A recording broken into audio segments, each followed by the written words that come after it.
The following program has been funded in part by grants from the Hawaii State Foundation on Culture and the Arts and the people of Chevron in Hawaii.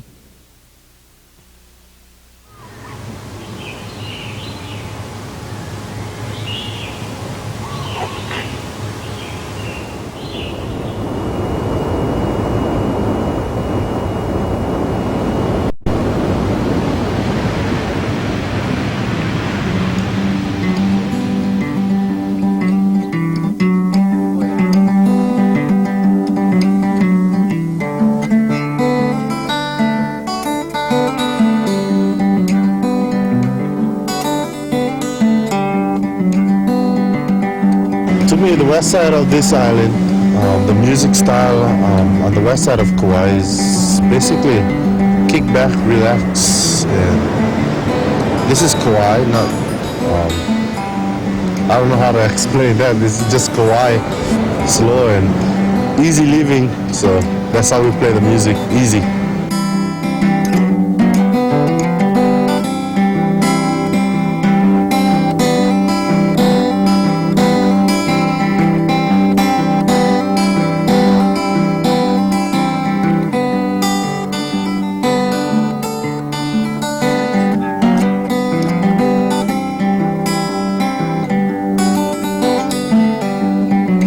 I started playing slaki at the age of about 9 years old, I think I was. And my first slaki experience was with my Uncle Bernard. He taught me a little slaki here and there. And I just picked up with the boys around here and there. So that's basically how I started playing slaki. Well, it feels great playing slaki because it's keeping the old traditional style, and to me it means a lot. I think playing slaki gives me a feeling of a real island feeling. I've been away for a little while, I was in the army and stuff like that, so that's when I started learning a lot in slaki with the other local boys who used to come, who was in the same unit or the same base where I was, and it meant a lot to me then more than ever before, because I guess we learned to appreciate the island or wherever we come from more when we're away.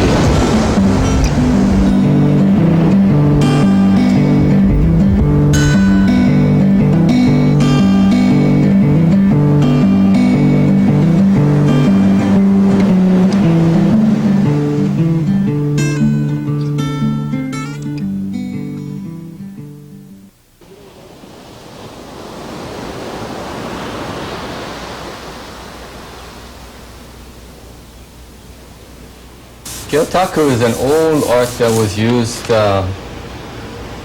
back in Japan hundreds of years ago. It was a way of recording the catches, and the prints don't lie, give you exactly what kind of fish and how big they were. So I use the form as an art form to make prints.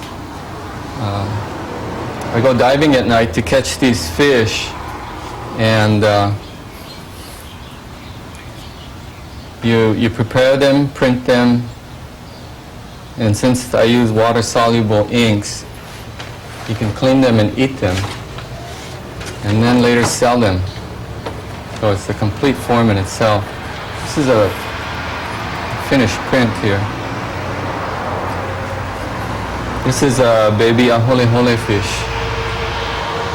I have the scientific name, the local name, aholehole, and where it's caught. This is caught in Salt Pond, Hanapepe. And there are different kinds of fish.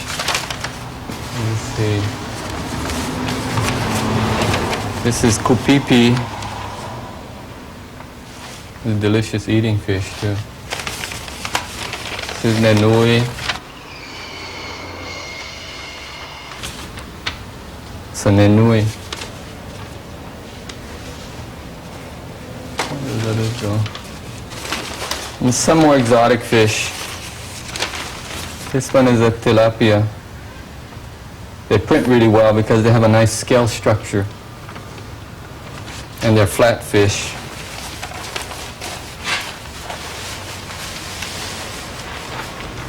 This is a nunu, trumpet fish. This is caught in the Poipu area on a hook. They print really well. They're beautiful, unusual fish. Let's see what else I have. Different kinds of ahole.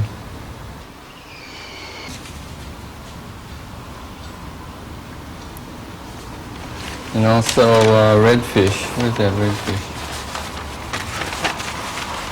Mempachi.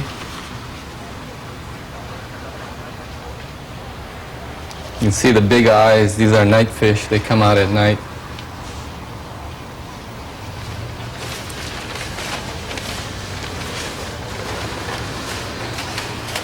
Anyway, I print and mat and mount and make the frames for them. So it's really a complete form for me. I enjoy doing it. I enjoy fishing, so it teaches me a lot about fish and the habits and the different colors and sizes and tastes too.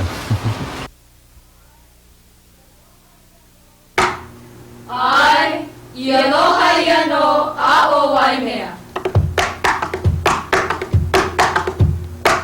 Aloha Iano, A'o Waimea, Agapipo Mao Age Anuenu.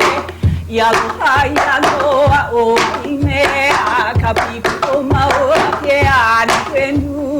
We're a nonprofit organization, and the nonprofit name is Kaimina'au o Hawaiʻi. The spiritual dancing name is Kahiko Halapa'i Hula Alapa'i. We don't mix the two.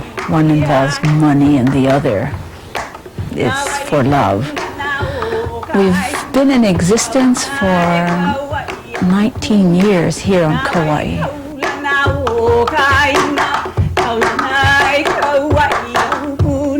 I have usually around 100 students, and they range in age from 4.5 to, how old is my oldest? 72.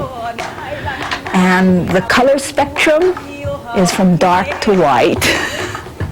So we have no specifications on age or color or beliefs, just that everyone who comes here will abide by rules of commitment and loyalty and honesty and enjoyment and love. And I teach for love.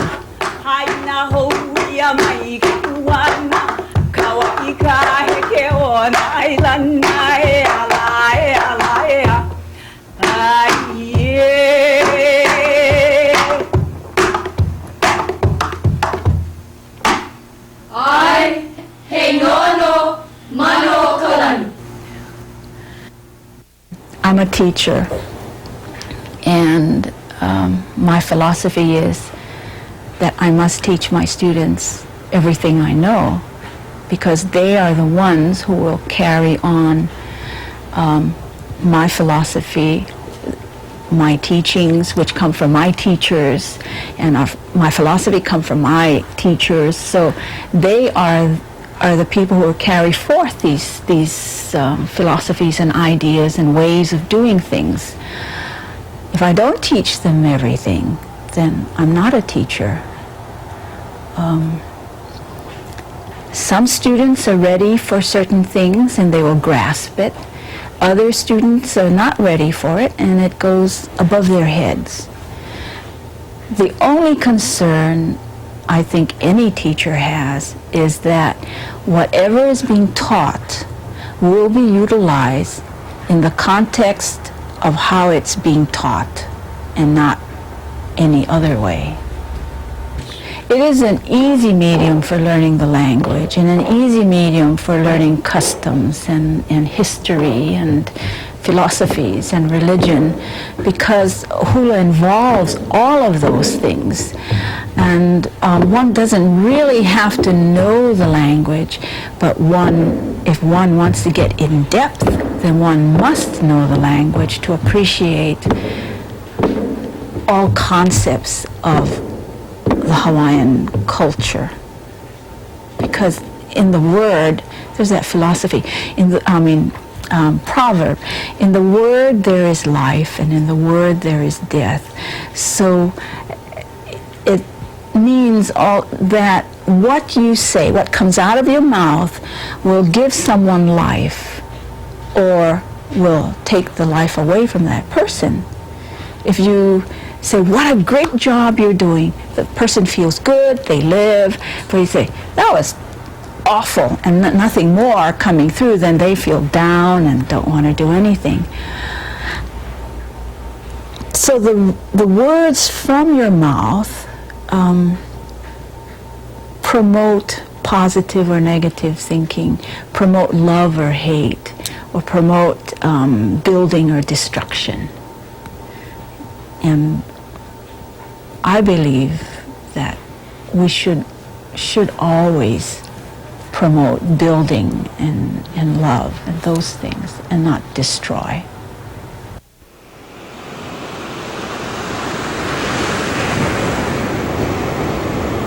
I've always been very interested in art, and even when I was a child, my grandmother says that I used to spend a lot of time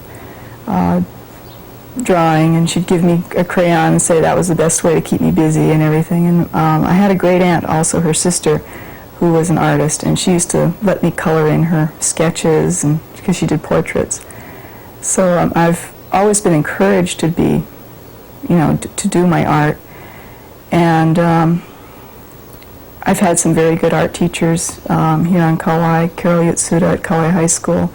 And they really encourage you to try a lot of different things, and you never felt like it was the wrong kind of field to go into. A lot of people tell you, well, there's no money to be made, and it's a hard way to make a living. But I've always been encouraged enough to try, and I guess I'm a little bit stubborn, so I do try very hard. And I've been doing art for the purpose of supporting myself since I got out of school, since I was 18. The west side of Kauai is a really nice area to work in. It's quiet compared to the busy. I know people on Oahu laugh because we say Lihui is so busy, but it is. You can make your life as busy as you want to, and if you live close to a high population center with a business and everything, it's just too busy. And so I can come back home after being a day in Lihui, and I feel really very relaxed, and I enjoy working when I'm relaxed. And there's a lot of material here to work from. The old buildings here, Waimea, which is just 2 miles down the road from where I live, is a very historic town. Some of the buildings are very interesting. They've had Japanese temple builders that have built some of them, and I enjoy plantation architecture. I've lived with it all my life, and I'm familiar with it, and I find that drawing it, I learn even more about it, and all its little idiosyncrasies and whatnot. And I enjoy being around the people I've grown up with all my life. Not necessarily these particular people. I've lived on many different plantations, but just the style of life here is very fun and relaxing. I know a lot of tourists and people don't realize how interesting it is to live here. They think it's just too quiet. But I'm not a person that needs the nightlife or anything, so I enjoy working at night, so it's nice here. It's always quiet. Everybody goes to bed early. I'm the only one out of step because I like to sleep in the morning. Everybody else is up at 5:30 and want to call you.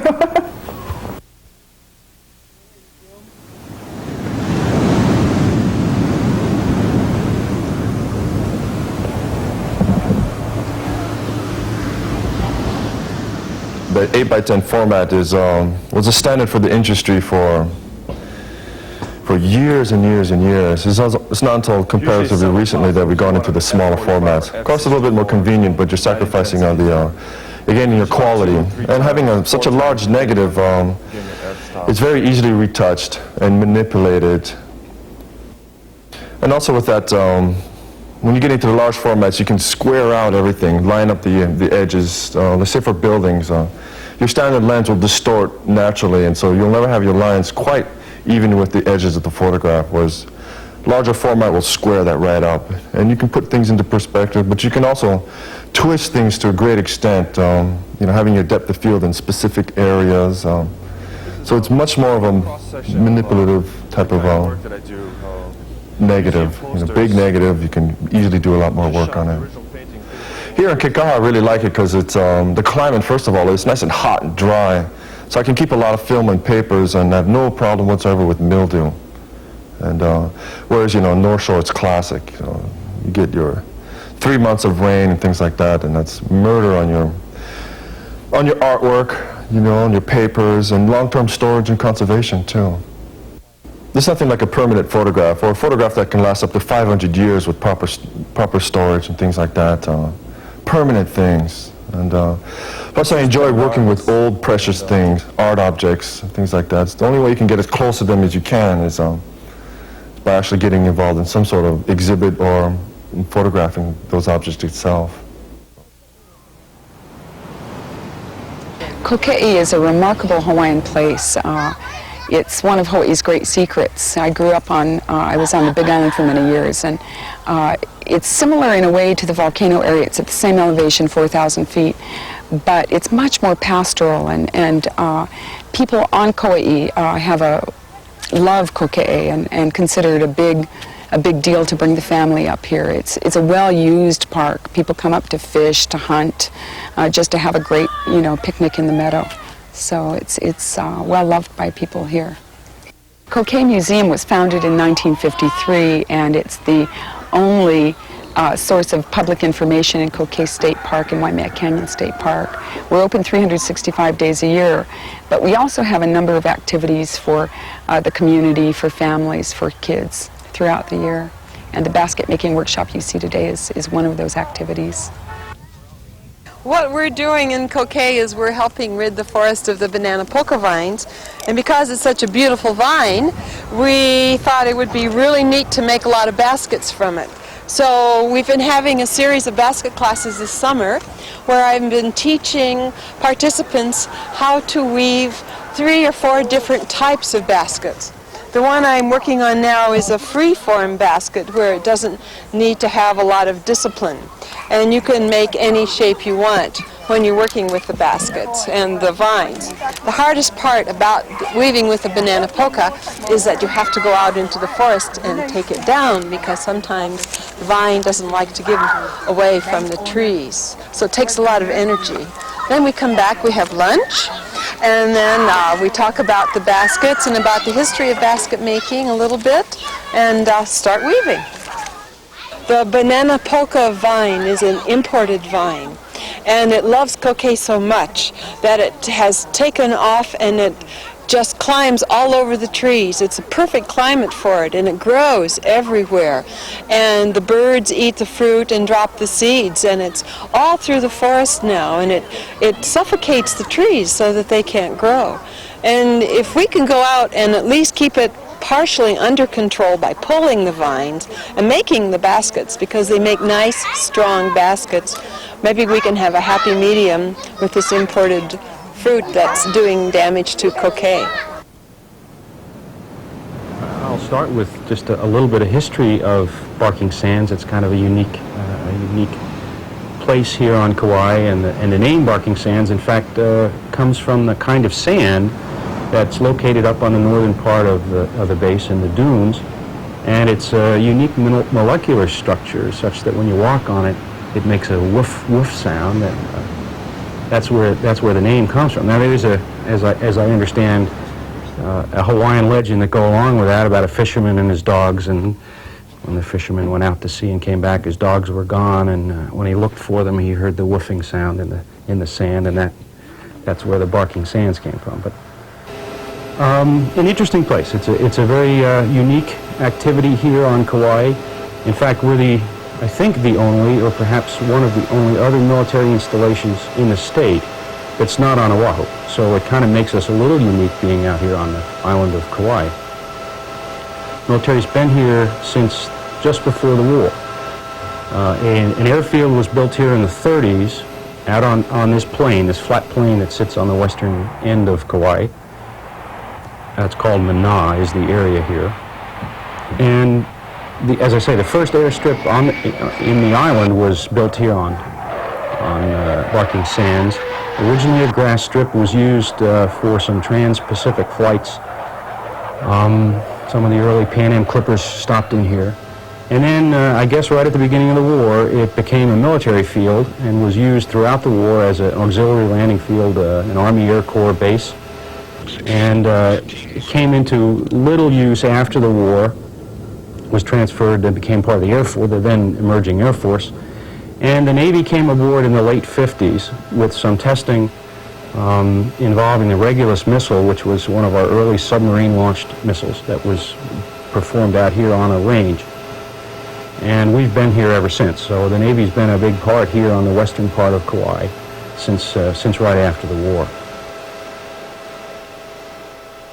A lot of folks don't really know what we do here because the base, although it is not very large, we occupy some 18,000 acres, most of it on a very narrow but long strip along the coastline.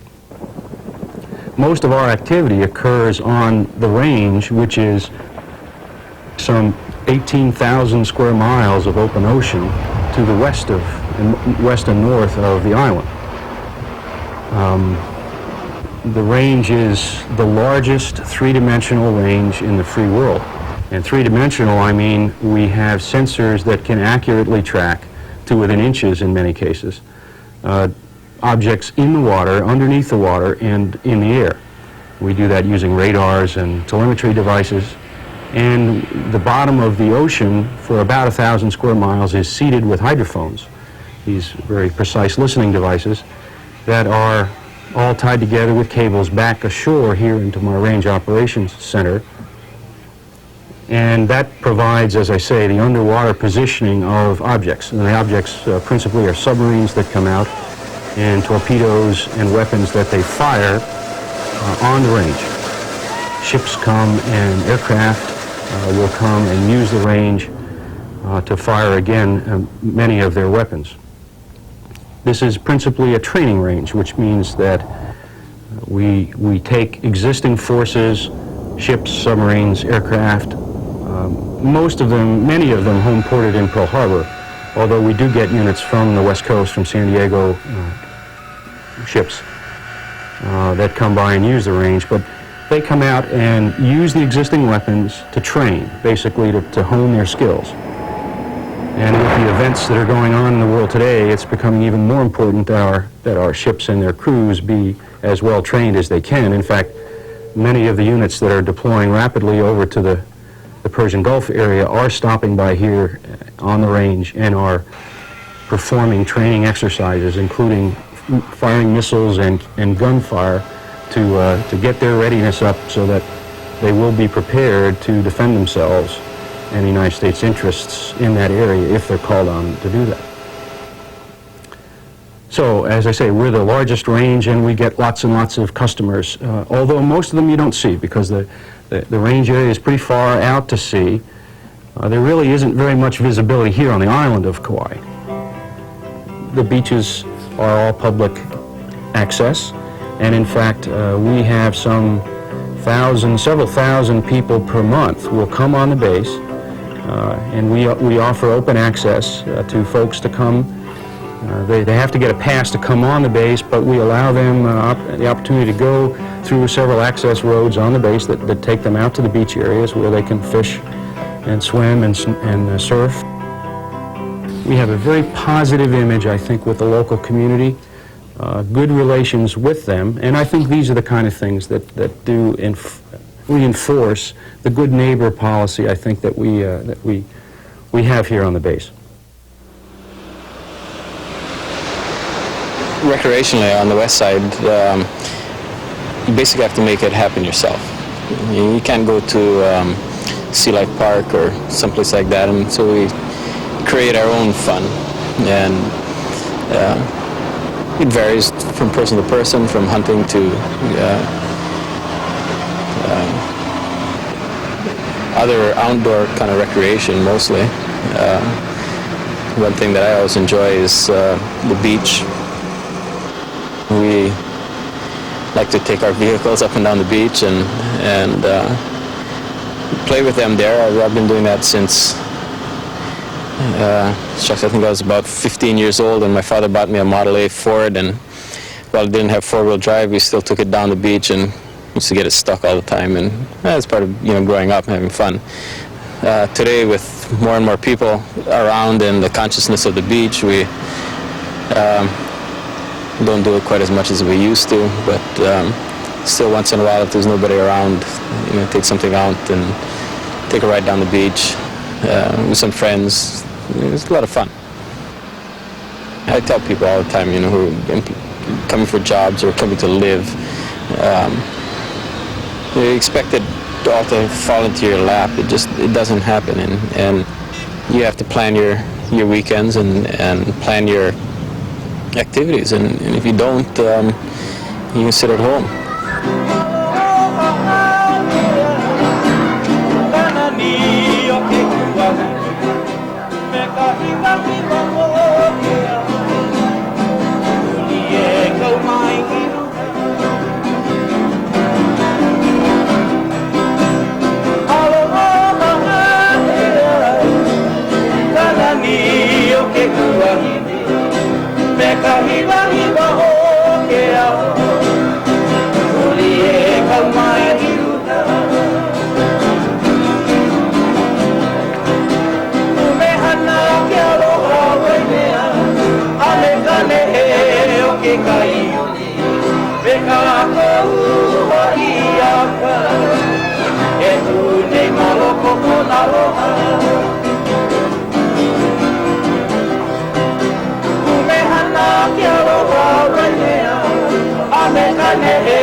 Spectrum was funded in part by grants from the people of Chevron in Hawaii and the Hawaii State Foundation on Culture and the Arts.